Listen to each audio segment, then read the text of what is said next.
Ta'ala wa barakatuhu.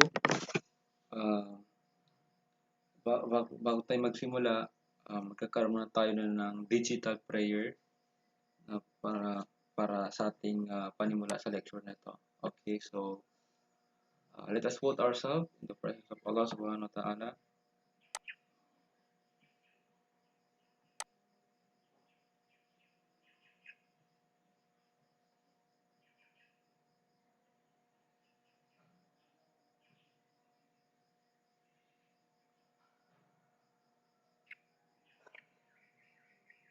أعوذ بالله من الشيطان الرجيم بسم الله الرحمن الرحيم In the name of Allah, the entirely merciful, the especially merciful. الحمد لله رب العالمين All praise is due to Allah, Lord of the worlds. الرحمن الرحيم The entirely merciful, the especially merciful. مالك يوم الدين Sovereign of the day of recompense. إياك نعبد وإياك نستعين It is you we worship and you we ask for help. اهدنا الصراط المستقيم Guide us to the straight path. صراط الذين أنعمت عليهم غير المغضوب عليهم ولا الضالين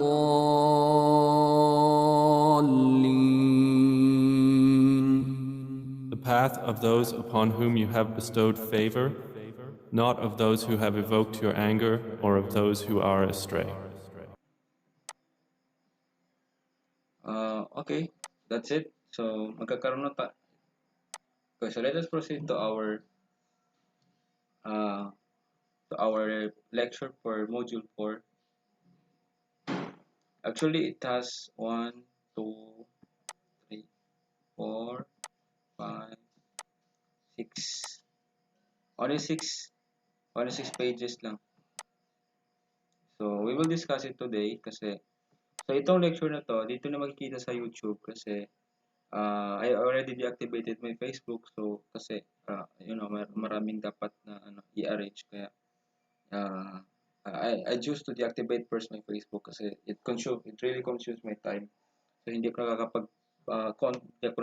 nakaka-focus sa mga importante mga bagay. Kaya sabi ko, I can live without Facebook.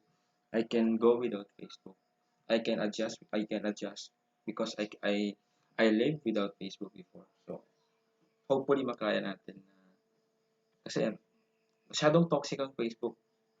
Totoo lang. Aminin niyo sa hindi, meron kayong nararamdaman na something na guilt na parang inggit sa iba kasi meron ganito. Yun yung mga ibang bagay na kaya I choose to go out from Facebook. Pero hopefully, hindi na ako babalik. Babalik ako pero matagal pa. Tingnan natin kung makaya ko. At one day pa man lang, isang araw pa man lang pag-deactivate. Hopefully makaya ko. Okay. So ito, ngayon, dito nyo mapapanood lahat ng lecture natin na incoming. Dito na sa YouTube channel ko mapapanood. At huwag nyo kalimutan mag-subscribe sa aking YouTube channel. This is not for vlog, hindi para lang. Matagal ko na itong ginawa pero ngayon ko lang nagamit kasi sabi ko parang pwede siya gamitin eh. Dito ako mag-upload. Kaya i-activate ko ulit. Hindi ko naman ginagamit. Hindi ako yung taong nagpo-vlog, nagpapakyut sa ano. No. Big no. Okay? So, let us proceed to module 4. Okay, so okay, so ang title ng lesson 4 natin ngayon, pag-usapan natin yung mga indigenous and science and technology in the Philippines. So kung yung mga gamit ng mga katutubo na pwedeng ma-apply sa konsepto ng agham dito sa ating bansa. For example, yung preservation methods nila, di ba?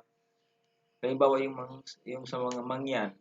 Sa mangyan, meron silang preservation na meron silang sa mangyan pala, meron silang uh, means of preservation. Halimbawa, yung ng preservation ng buto, yung patay, ililibingin siya, tapos ng 1 year, tapos pag after 1 year, kukunin yung mga buto niya, tapos ilalagak sa isang cave, kasi sabi nila, hindi daw nawawala yung namamatay. So, that's a means of their preservation sa mga bones. So, yun yung pag-aaral natin ngayon, kung yung mga application ng science na ginagamit na dati ng mga katutubo. Okay, so meron tayong objective. All together, please read. At the end of the lesson, the student should be able to discuss the concept of indigenous science and discuss the contribution of indigenous science and the development of science and technology in the country. Okay, so simple lang naman yung pag-uusapan lang natin yung mga contribution, yung mga pwedeng na itulong ng mga nagkatutubong agham, yung mga nakagawian nila, which is meron palang application sa science na ngayon na sa modern era natin. Diba? Tsaka kung paano nakatulong yung mga practices nila sa pag-develop ng science and technology dito sa ating bansa.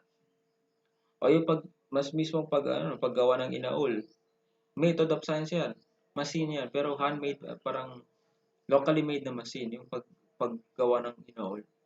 Science yan, application yan ng science and technology. So, yan yung pag-aaral natin kung paano yan nakatulong sa pag-development ng science and technology sa ating bansa. Okay.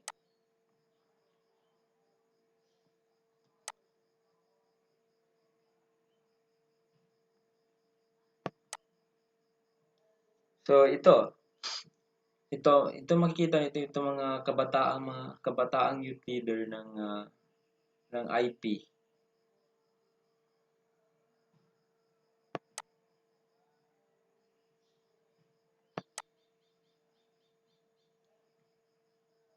Okay, so we have the indigenous knowledge system first. The indigenous knowledge system is embedded in the daily life experience of young children as they grow up, live and grow in society with their traditional practices, elders transmitting their culture by their own ways of teaching, emergence of culture and environment, and eventually learn it. This lesson comprised of stories of their life and other folks in tribe. They made poems, songs, mythic stories, bayog, tarangan, dayon, dikil, and so on. So, um, paano nga ba daw na natatransmit ng mga katutubo yung kanilang mga practices, yung mga kanilang nakagawian sa kanilang mga anak? Siyempre, sa atin, kung i-apply natin ito, paano ba natin natutunan yung pagsamba, yung pagsamba, paano natin yun na ipagpatuloy magpahanggang ngayon, matagal naman dumating ang Islam dito, ng 13th century pa. So, bakit na-preserve? Bakit hanggang ngayon alam natin kung paano pa rin yung pamaraan ng mga tao noon, kung paano magsimba, di ba? Although andito na yung Eastern influences, nakapag-aral ng iba sa atin doon at iba doon na nakuha, pero paano nga na-preserve yung Islam? So, kaya yan nangyari, di ba? Nangyari yan kasi yung mga lolo natin noon, talagang firm practices nila sa Islam. And that they taught us that we should be like this. We are Muslim, so the girl should wear a hijab, di ba? And we should pray 5 times a day, kasi if hindi, merong apoy na naghihintay.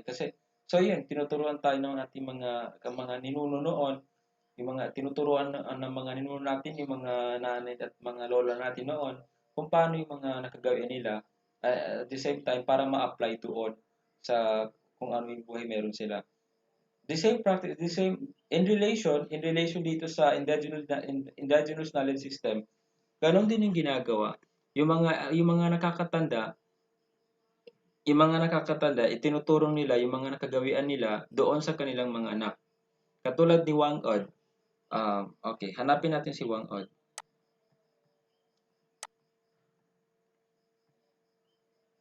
Hanapin natin dito sa Google. Mamaya makikita nyo rin sa module kasi nilagay ko rin siya eh. Siya si Wang Od. Si Wang Od ay isang matanda na taga Ifugao, taga Mountain Province. Si Wang Od ay siya ang pinakamatandang mambabatok sa buong Pilipinas. I think kahit sa buong mundo, sa Pilipinas lang pala. Siya yung pinakamatandang the last pinakahuling mambabatok sa buong Pilipinas at pinakamatanda dahil si Wang Od ay meron na siyang edad na uh, I think 100 plus na siya eh. O 103 years old na si Wang Od. Tapos so ang trabaho ni Wang Od is naglalagay siya ng tattoo traditionally sa mga turista na dumadating dun sa kanilang bayan. So, ang ginawa ni Wang Od, dahil siya na lang yung pinakahuling mababatok sa buong Pilipinas, tinuruan niya yung mga kanyang mga apo kung paano gawin yung mga nakasanayan ni Wang Od. Tinuro na sa kanyang mga anak, sa mga apo, sa mga apo sa tuhod, lahat. So, magpahanggang ngayon, yung mga apo na lang ni Wang Od, ang mga ang mga ang mga talagang energetic na magtato kasi nga tinuruan ito. Ini-transmit na yung knowledge niya dito. So, is there an application of science in that actions? There is because in the first place, the using of the tattoo is an application of science because the tattoo itself it has a chemical content, di ba? So, ang ginagamit natin na technology ni Wang Od ay isang kawayan. Yan, isang kawayan ang ginagamit niya. So, is it really amazing na mga tao noon, mga Pilipino noon ay nag-strive sa application ng science even without knowing na meron palang konseptong ganito. So, yung mga nakagawian nila, merong application sa kung ano yung nadidiscover natin ngayon. Yung modern nga na pagtatato ganito eh. Modern.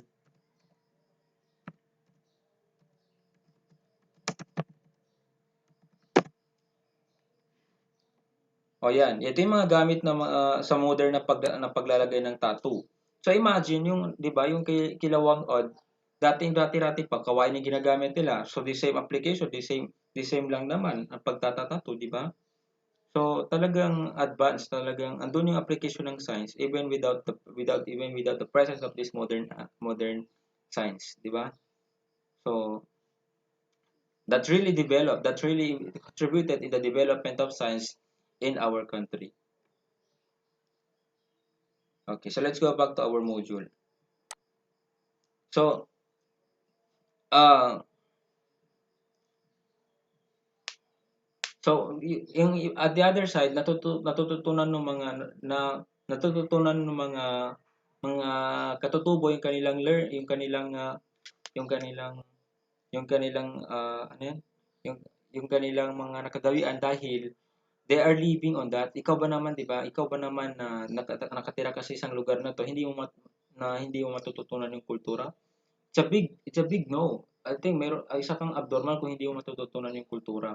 Unless hindi ka magpapa-adapt, mag-iinarte ka. Halimbawa ikaw na Muslim. Halimbawa for example, ikaw na Muslim. Napadpad ka sa isang kultura, sa isang lugar na walang Muslim doon. So ang mga kaibigan, sa doon ka pala lumaki, ikaw na Muslim, doon ka lumaki sa lugar na yon. So lahat ng mga kaibigan mo Kristiyano. So ang pinaka main point sa pinaka main sa basic na palatandaan bilang sa isang Muslim ay yung paghihijab, 'di ba? So bilang Kristiyano yung mga kaibigan mo doon, hindi ka na hindi malilimutan mo na mahihiya ka na magsuot ng hijab dahil yung mga kaibigan mo, mga kababata mo, hindi sila nagsusuot. So una-una maapektuhan yung physical appearance mo. I mean yung pananamit mo, and pangalawa yung pananalita mo. Although may mother tongue kayo doon, halimbawa ikaw na Muslim, isa kang Maguindanao. So doon sa bahay ng Maguindanao, paglabas mo, magsasalita ka na Ilonggo, Bisaya o whatever is that. Kasi yun yung environment mo. So natututunan mo yung environment mo. So in relation dito sa nangyayari, hanapan natin ano tayo.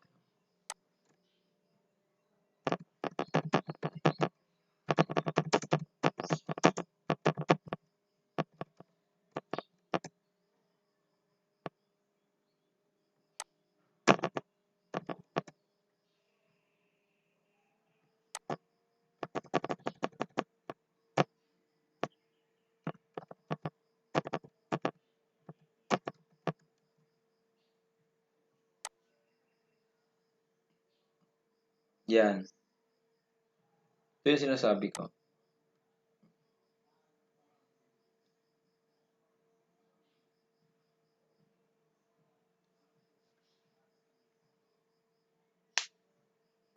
Yan. So nakikisama ka na doon. Pero andun pa rin yung point ng pagiging Muslim mo. Pero yung environment mo, natutunan mo na hindi yung environment na nakagawian mo sa loob ng bahay ninyo. So, 'di ba? Ito yan yung tinatawag natin na acculturation. From the word acquired culture. Na acquired mo pero andun pa rin yung sa'yo, nananatili ka pa rin.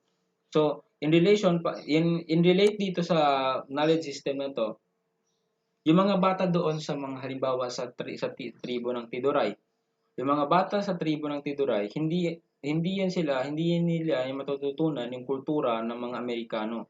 Bakit? Kasi doon sila sa lugar na yon, nakakonsentrate lang sila doon sa lugar na yon. Nakakonsentrate lang sila sa lugar na yon. So kung ano yung nakikita nila sa mga ng practices ng kanilang mga nanay at tatay, yun yung nakikita nila, ganito pala ito, ganito pala dapat, ganyan, ganyan. So, yun, natatransmit yung kultura nila sa pamamagitan ng kanilang actions and within their society. Diba?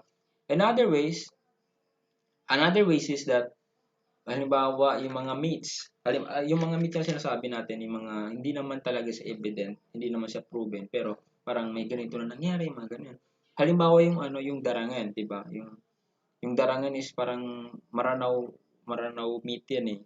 Kung hindi ako nagkakamali, parang nasa Lake Lanao yan, tapos parang isang prinsipe na hinahanap yung kanyang prinsesa, parang ganon. So, yun, parang part yun sa kultura ng mga Maranao. So, hanggang ngayon, andyan yan eh. So, pero hindi yan siya evident. So, hanggang ngayon, andyan yan. So, ang tanong, paano yan nangyari? Paano yan nakaabot hanggang ngayon? Dahil yan sa pamamagitan ng pagkwento ng mga matatanda na meron daw nangyaring ganito, mga ganyan, na merong mga dati noon na nag-iibigan tapos hindi nahanap. Yun sa darangan, nasa Lake Lanao, pero hindi naman evident, di ba? So, at some point, yung knowledge system, yung indigenous knowledge, natatransmit yan sa pamamagitan ng kwento-kwento ng mga matatanda. At other point is, yung dayunday. Yung dayunday kasi, kung alam nilang yung dayunday, dayunday. Oh, kung alam nilang yung dayunday kasi ang sinasabi diyan, isang kwento 'yan eh. Kwento 'yan ng mga tao na gusto lang ipaabot dun sa mga manonood sa bayan. So dinadaan nila sa kanta. Pero kung pakikinggan mo yung dayunday na 'yan, isa 'yan kwento ng pagmamahalan, kwento 'yan ng mga digmaan, kwento 'yan ng paghahari, o kwento 'yan ng mga kasawian. So, maraming kwento 'yan. Pero commonly ngayon, ang mga kwento-kwento sa daily ginagawa na lang eh. Para ginagawa na lang katatawanan. Pero sa matotal, ang purpose ng daynday na 'yan is to relay the story. So, yun yung mga paraan ng mga tao noon para mai-transmit yung mga information sa ibang tao ay pamamagitan ng dayunday. Specifically sa tribo ng Maguindanao. Okay, ang bayog naman, kung alam niyo yung bayog, yung hanapin natin dito sa Google, kung mahanap natin, dito sa YouTube. Ito yung example ng bayog.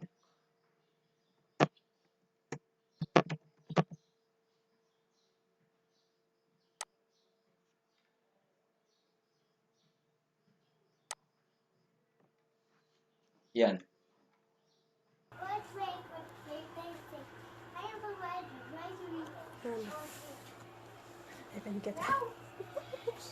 Ya basukin na tanong. Payo kagaganat sa andabit. Katambuban to andabit kakano paganayan to na matag humanda bito kesulitan sa ingat. Apun sa di kasagaban sa kanumunan to agayo ditapan makasagabo apay gusulinsam. Upamayanin to mani adan kano sa kano imasaligi rosin nilalumpa nilundo baku sa kapanganisa ampun. Kaula-ula na bayo kisamaligi rasin dila betarap pananayuni mo kita masagada. Kasanta di kadulatan. Nakagina. So, yun yung example ng bayog. Yung parang pag nag-relay siya ng question, nag-relay siya ng mga question, ng story, pero hindi, parang pamamagitan ng parang may intonation eh. So, isa yun sa mga paraan ng mga katutubong Magindanaon. Katutubo kasi tayo eh. So, katutubong Maguindanao na i-translate yung story. Iparating sa ibang tao at pamamagitan ng bayok. So ito, panoorin natin itong si Babo na to, bayok ito eh.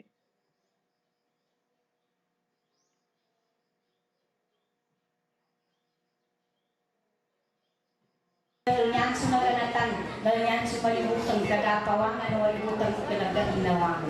Dapawangan waliwanag pinagdalibutang. Ugayat saya panalaayak mapambayot, hindi ko mamatanggalin. Nagkaginabayot ilan, matag yanin sa lindaw, matuwa pa rin na mamura. Yan. So, yan yung mga example ng bayok yung parang nagre-relay ka ng story sa pamamagitan ng pananana, pananana, pananana, pananana, pananana. Parang may intonation eh. Parang may intonation. Di ba? Masyado siyang entertaining. Napaka-amazing yung kultura natin na mayroon para mga ganito. So, halimbawa, another is yung bikil. Pakinggan naman natin yung bikil na sinasabi natin. Okay, ang bikil.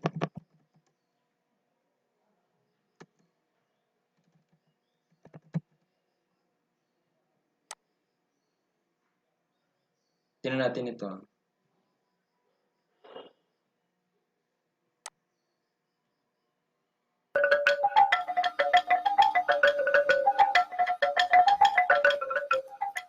Sukran tuwa sumapya. Pangganal tini kapangunin tanga kurun.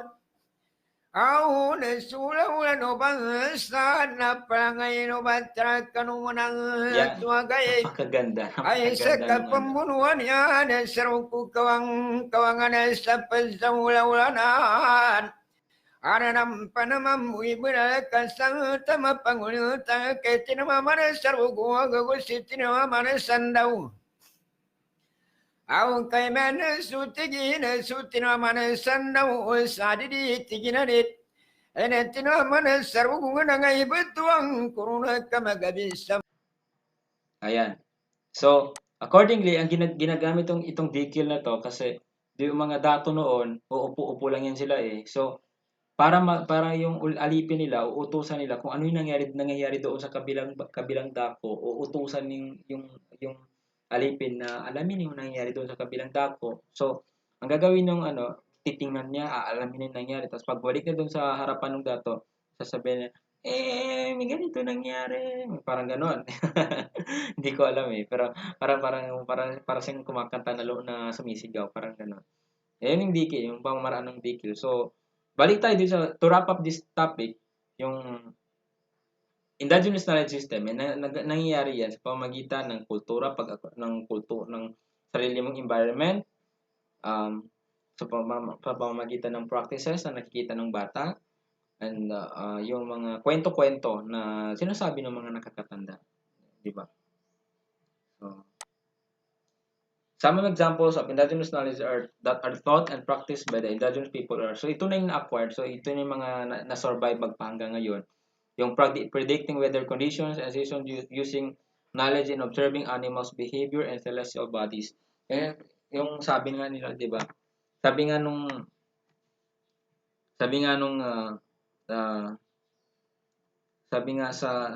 mga nakakatanda, di ba? Yung kapag masyado nang madilim, kapag yung weather, halimbawa kapag yung buo yung buwan, halimbawa sabi nila parang Muharram, parang ganyan, parang basta bagong buwan, parang yung bagong buwan, parang sabi nila yung another naman daw, pag buo yung buwan, another month na naman daw. So yun yung mga palatandaan ng mga nakakatanda kasi walang calendar noon eh. So yan yung mga naging naging palatandaan nila na kung nagpapalit na ba yung buwan, kung pag yung moon is buo, so yan, sign daw yan na bago na naman daw yung buwan, which is tama naman, 'di ba? Sa kalendaryo natin ngayon, yan naman yung naging basis. And using herbal medicine, 'di ba? Di ba hanggang ngayon ginagamit natin yung mga traditional na ginagamit ng mga lolo natin, mga halamang gamot, preserving food, yung pangos, yung traditional yan eh, yung pangos talaga, Actually, ang pangos kasi means of preservation yan eh. Kasi para hindi na masyado magkapaglaot yung mga tao noon. Kasi nga noon, ang ginagawa nila, yung mga isda na nakuha nila, binibilad nila sa araw para ma-preserve. So, yan yung tinatawag natin na pangos. Di ba? So, pangos is actually is a preservation method of Maguindanao people. Isn't it? Okay. Okay. Preserving and selecting good seeds for planting o pilik, yung ginagamit sa mga palayan, yung parang sabog, sabi nila, di ba? Nilalagay lang doon, tapos pinipreserve hanggang sa magtubo ng konti, tapos pag na-preserve na yung mga palay na yon, kukunin na, pag tumubo ng konti, kukunin na, tapos saka naman ililipat. Di ba? Masyadong amazing ang kultura natin na mayroong mga indigenous knowledge system, mga indigenous science applications na which is pwede natin naman ma-apply sa modern era ng science. Pinaarte nga lang yung mga ngayon, parang kabago-bago lang yan, pero meron ginagawa na yun dati.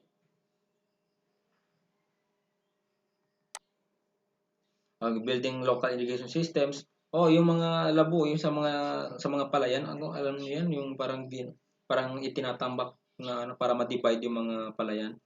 Actually, yan barrier yan ng barrier na para hindi malagyan ng tubig. 'Di ba? So, ngayon inintroduce nila yung mga irrigation, mga sementado. Pero dati ginagawa na yan ng mga tao noon, yung paglalagay ng mga barrier diyan para doon makadaan yung tubig at hindi malagay doon sa field ng rice. 'Di ba?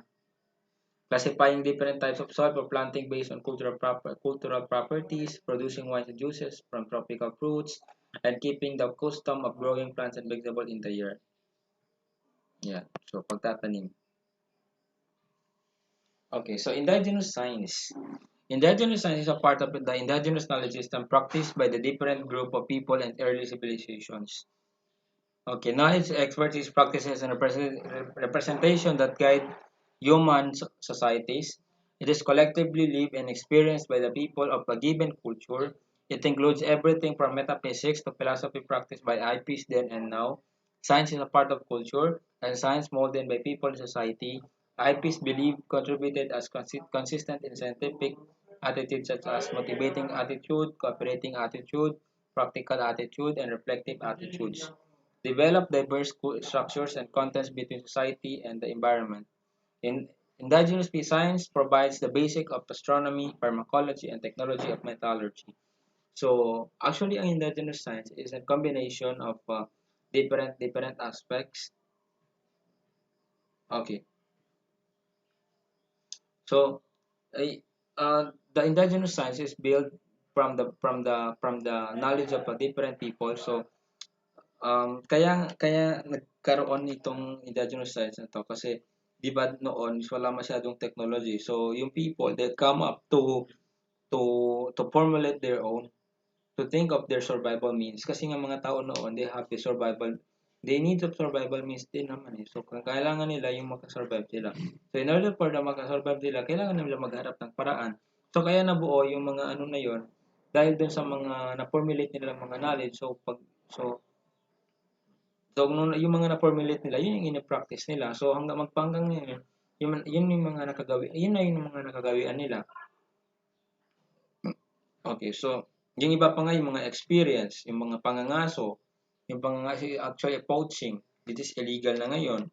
Yung mga paraan ng mga tao yan noon para makakuha sila maka-survive, para makakuha sila ng meat, kailangan nilang kumatay ng mga kung ano-ano mga halimbawa yung mga usa. So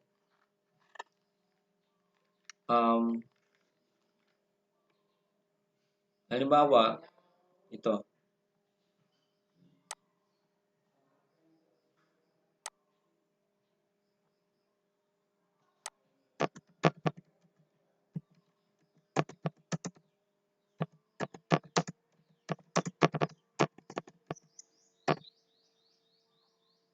Yan.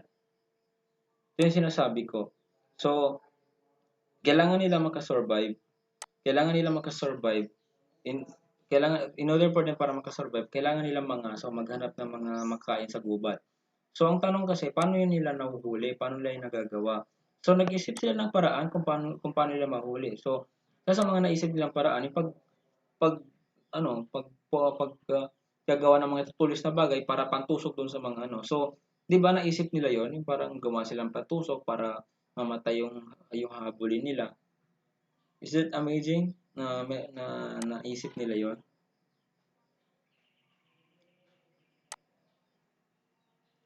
Okay, so those are some of the basis of development of this indigenous science. Yung sa kalinisan, yung sa mga kalinisan, hindi naman masyado na practice noon kasi hindi naman sila na-educate pagdating sa mga hygiene, mga ganyan. Pero sa matotal, pagdating sa mga means of survival nila, talagang andun yung application ng science. Kung kaya't nabuo yung indigenous science. Kasi meron nakikita doon sa kanila na-apply ngayon. Ang pinakatanyag is yung herbal medicine, yung mga halamang gamot. Isa yan sa mga pinaka main point ng indigenous science, yung herbal medicine. Kasi nga doon din nanggaling sa kanila eh. Wala namang herbal medicine sa modern science. Pati nga yung mga modern science, doon sila nagdepende. Doon sila nagdepende sa yung mga katawa-tawa. Diba yung mga, halimbawa, yung mga malunggay. Yung mga dati na yun na kinakain ng mga tao, mga dahon-dahon, tinatakab sa mga sugat-sugat. Ngayon, yun yung mga naging basis ng modern science para sa pag-formulate ng kanilang gamot. Pinag-aralan nila, especially yung Lagundi, so they find out na effective, which is ang basis nila yung knowledge ng mga tao noon, which is from the indigenous science. Okay, so kayo na bahala nito. So meron itong tanong, what is your understanding about indigenous science? Do you think indigenous science should be considered science? Okay. So ito sasagutan ninyo and maghintay pa sagot ninyo sa module.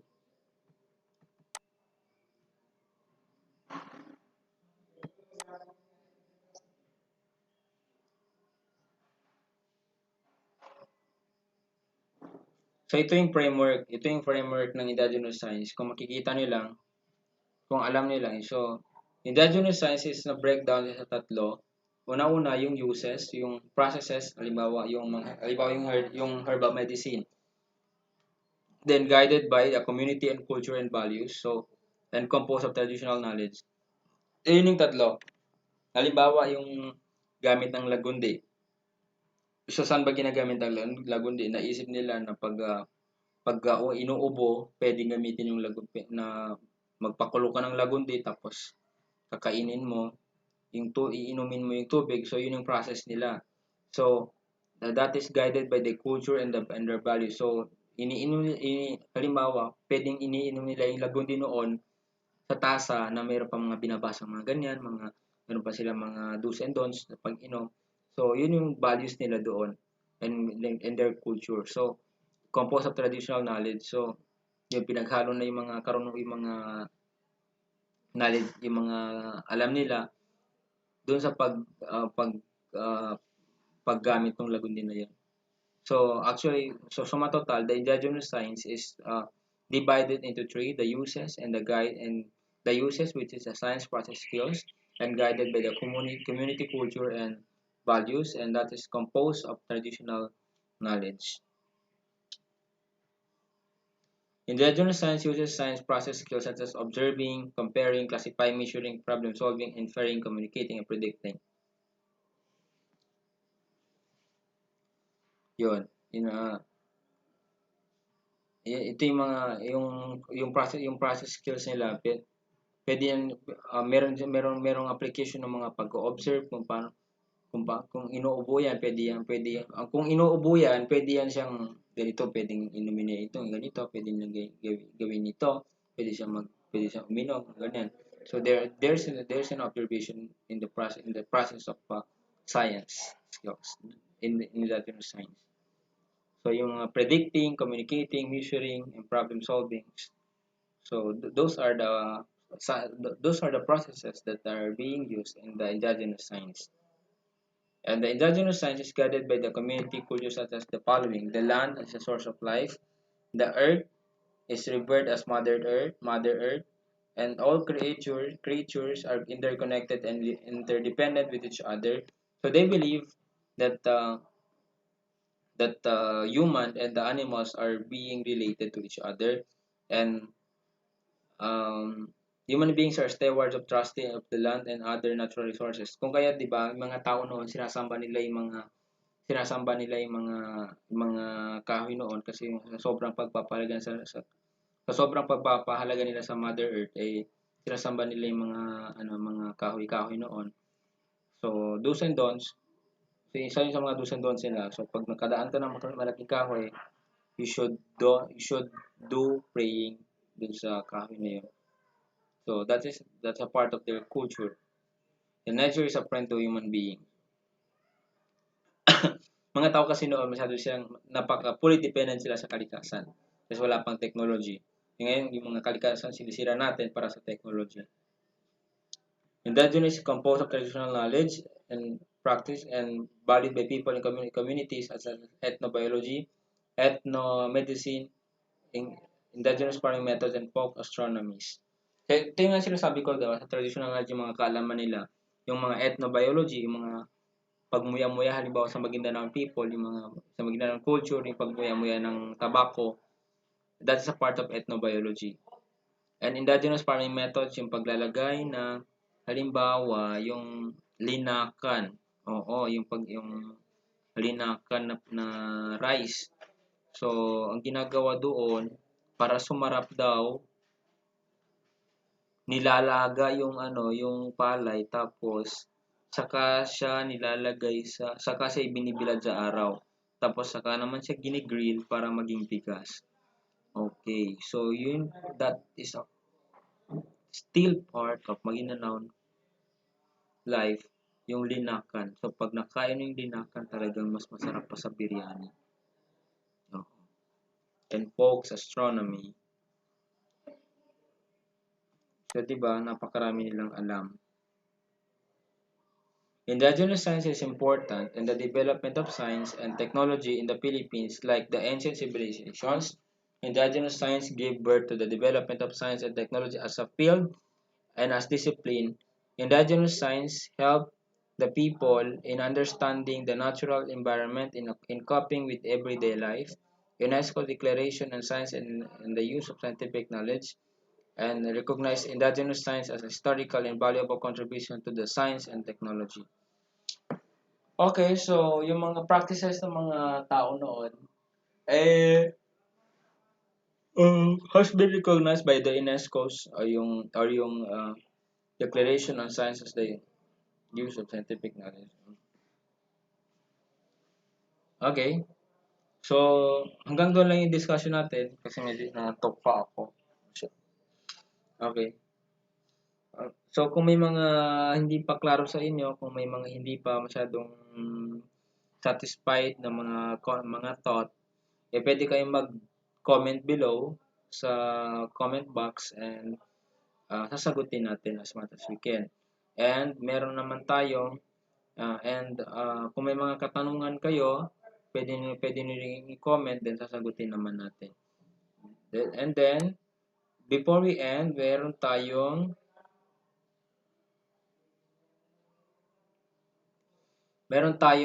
activity na gagawin. So, ano nga bang activity? So, this should be a group by pair. Siguro by pair.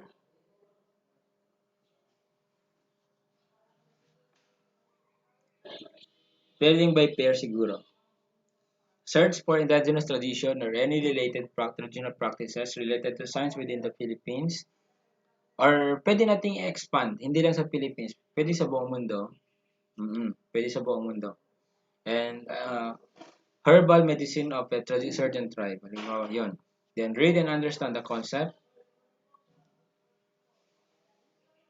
read and understand the concept, then tape a video of it while explaining your topic and upload it to our Facebook page. So, ang gagawin ninyo, by pair kayo, hahanap kayo ng partner ninyo. So, gagawa kayo ng video, at least 1 minute.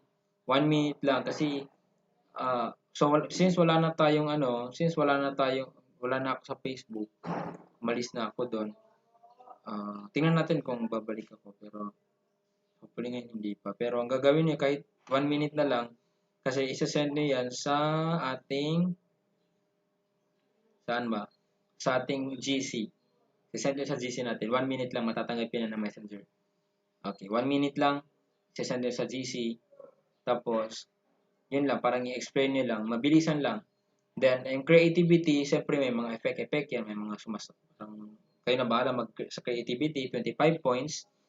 Ang clarity, nung discussion, 25 points. Ang uniqueness naman niya is 25 points. So, hindi pwede magkakapareho. Then, authenticity nung topic, 25 points. The total of 100%. Okay. Kung klaro na ang lahat, we will wrap up this lesson, and we will move forward to watch this for you to watch this video and formulate your question and send it to me, or make a plan about your project. Inuulit ko, by pair, pwedeng 1 minute lang.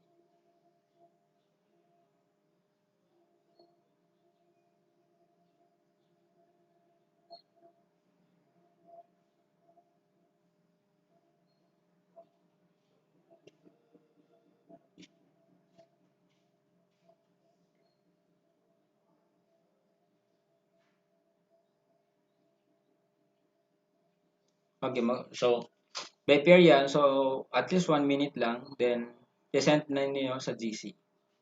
So, hanggang doon lang. And maraming salamat. At